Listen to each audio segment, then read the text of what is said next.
J'ai atteint les 100 000 euros.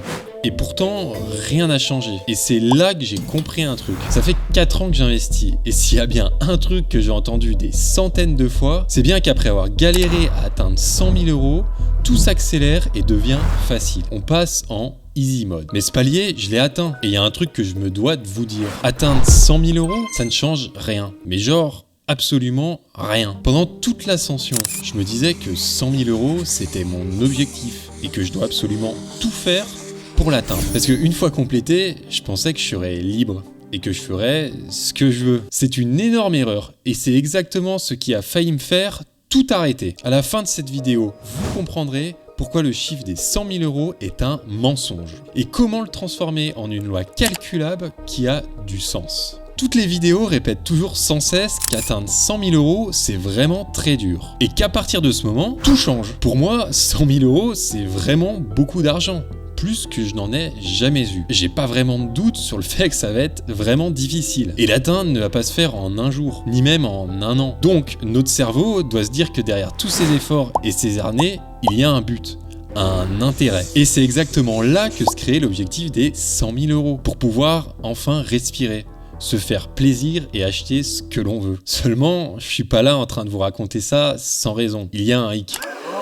Les 100 000 euros, c'est un mensonge. Et pour le décrypter, il faut commencer par comprendre d'où il vient. En 1998, Charlie Munger, l'associé de Warren Buffett, a dit « Je me fiche de ce que vous devez faire, même si ça veut dire manger que des produits achetés avec des coupons. Faites tout pour atteindre 100 000 euros. » Après ça, vous pouvez ralentir un peu. Cette phrase est rapidement devenue un fondamental de l'investissement. Sauf qu'il y a plusieurs problèmes dans cette citation. Le souci, c'est pas vraiment la phrase elle-même, mais la manière dont elle a été reprise. Que ce soit dans les livres, sur YouTube, depuis les années 2020, on peut la voir absolument partout. Et le problème, c'est que c'est devenu un mensonge accepté par tous.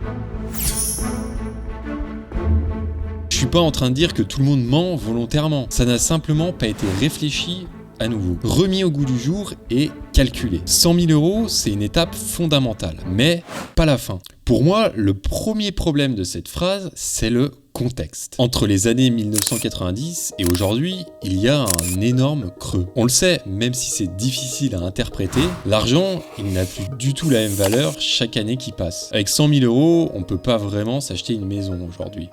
Ni même un appartement. Ça ne nous offre plus autant d'opportunités d'achat. Par exemple, uniquement en calculant l'inflation entre 98 et aujourd'hui, ça nous donne 55%. Ce qui veut dire que ces 100 000 euros sont en fin de compte 155 000 euros. Ensuite, quand on dit que ça change tout, que tout s'accélère quand on arrive à 100 000 euros, il faut remettre les choses dans la réalité. Ok, effectivement, si j'ai 100 000 euros et que mes investissements me rapportent 10% par an, je vais gagner 10 000 euros par an.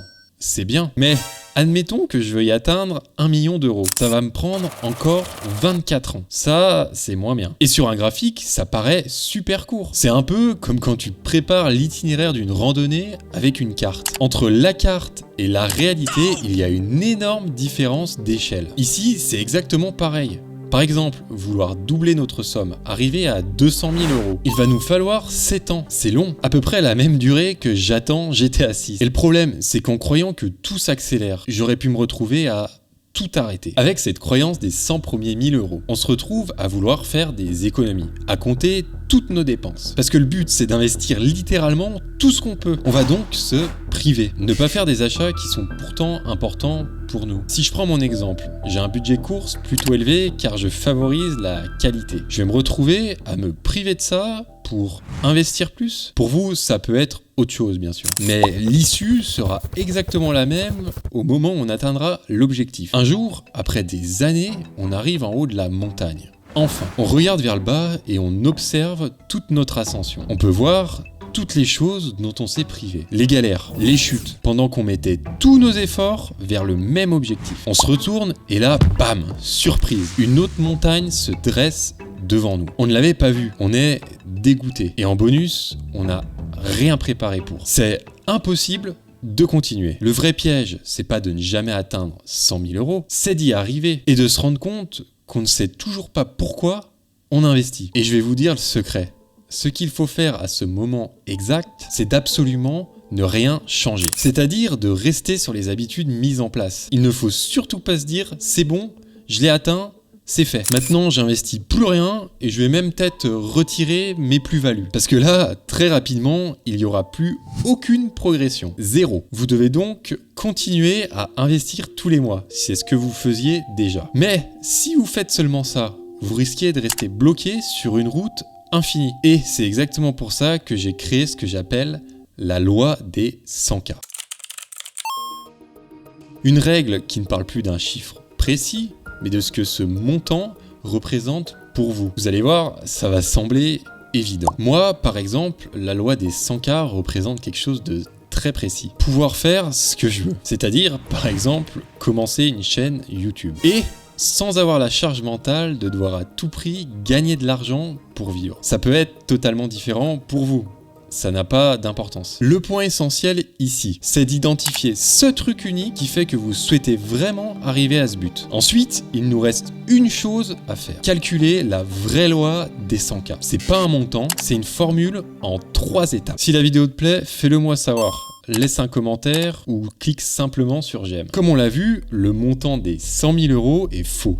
Il n'a pas vraiment de sens. Ce montant, c'est une loi universelle de l'investissement, une image. Ce qu'il faut, c'est simplement recalculer le montant qu'il a représente et le faire spécialement pour soi-même et à l'heure d'aujourd'hui. Je vais donc calculer la loi des 100K tout de suite pour moi, pour que vous puissiez faire exactement pareil. La première étape, je dois établir ce que ce montant doit m'apporter. Pour moi, on l'a déjà vu, c'est de me retirer la pression du « tu fais un truc parce que tu dois gagner de l'argent ». Ensuite, c'est de calculer mes dépenses. Je prends mon loyer, l'électricité, la nourriture, les loisirs. Bref, je compte tout ce à quoi je pense. Je vais ajouter plus 20% car je n'ai pas envie d'être super précis et de compter toutes mes dépenses. Je suis un peu fainéant. Et en plus, ça m'offre une marge d'erreur et d'imprévu. Ça me donne donc un montant de 2000 €, soit 24 000 € par an. Maintenant, il ne reste plus qu'à faire le calcul. Et ça va être plutôt très simple. Je prends n'importe quelle calculatrice d'intérêt composé en ligne. J'ai donc 100 000 € et mes investissements me rapportent 10% par an. Maintenant, j'ai juste à regarder à quel moment mes plus-values vont compenser mon niveau de vie, c'est-à-dire 24 000 €. À partir de la 10e année, mon capital est suffisamment gros pour générer environ 25 000 € d'intérêt par an. C'est donc ici que je pourrais éventuellement couper mes investissements, retirer chaque année les intérêts et vivre avec, en sachant que je devrais peut-être attendre 2 ou 3 ans de plus pour compenser les taxes par exemple. Le calcul est volontairement simplifié. Donc, pour trouver votre propre loi des 100K, il vous suffit de répondre à 3 questions très simples. La première, définir ce que la loi des 100K doit vous apporter. Qu'est-ce que vous voulez obtenir grâce à cet argent? Pas un chiffre, un effet concret. Respirer, réduire la pression, travailler sur ce qui vous plaît. La deuxième, combien ça vous coûte actuellement de vivre aujourd'hui? Vous prenez vos dépenses mensuelles réelles. Vous les multipliez par 12, vous obtenez votre coût de vie annuel. Si vous n'êtes pas sûr de vous, ajoutez une marge d'erreur comme moi. La troisième, quelle part de ce coût de vie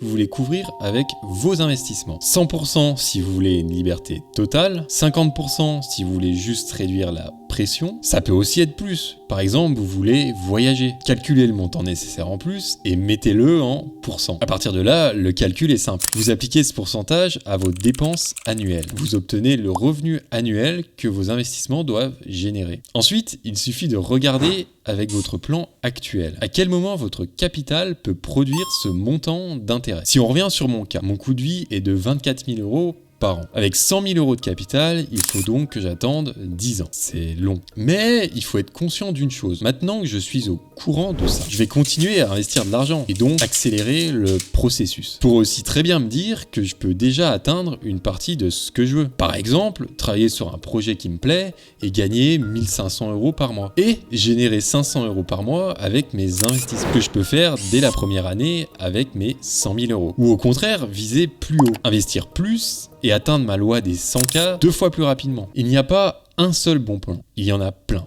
Et forcément un qui vous correspond. J'ai fait une grosse erreur en commençant à investir au mauvais endroit. Il faut vraiment que vous l'évitiez. Pour ça, je viens de réaliser une vidéo qui explique toutes les règles et lois essentielles à savoir avant d'investir dans un PEA. Va la voir tout de suite, c'est vraiment important.